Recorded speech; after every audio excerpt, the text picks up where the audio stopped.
নজর রাখবো পরবর্তী সংবাদে। মন্ত্রী সুধাংশু দাসের হাত ধরে উদ্বোধন হলো রাজ্যের খাদ্য প্রক্রিয়াকরণ ইউনিট। অত্যাধুনিক মানের খাদ্য প্রক্রিয়াকরণ ইউনিটের উদ্বোধন এলাকার বেকার যুবক পার্থ দেববর্মা সহ আরো 4 যুবকের যৌথ উদ্যোগে প্রাণী সম্পদ বিকাশ দপ্তরের সহযোগিতায় মোট 30 লক্ষ টাকা ব্যয়ে তৈরি করা হয়েছে মাছের খাদ্য তৈরির এই কারখানা। মৎস্যমন্ত্রী সুধাংশু দাসের হাত ধরে আজকে তার উদ্বোধন করা হলো। কি বক্তব্য মন্ত্রীর, শুনুন।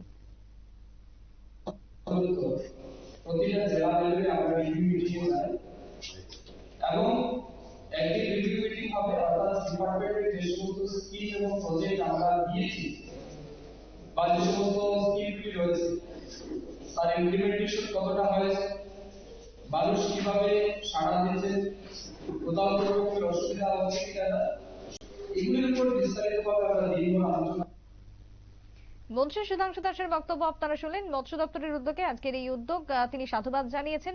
বেকার যুবক যুবতীদের স্বাবলম্বী হওয়ার ক্ষেত্রে একটা নতুন দিশা সূচনা হলো। অত্যাধুনিক মিনি ফিশ ফিল্ড যার রাখা হয়েছে, সেখানে বন্দোবস্ত, সব মিলিয়ে বেকাররা যেরকম স্বাবলম্বী হতে পারবে, তার সাথে রাজ্যের গ্রামীণ যে অর্থনৈতিক বুনিয়াদ সেটাও আরো সুঠাম হবে, এমনটাই মন্ত্রীর প্রতিক্রিয়া। ছোট্ট একটা বিরতির পর ফিরে আসবো, সঙ্গে থাকুন।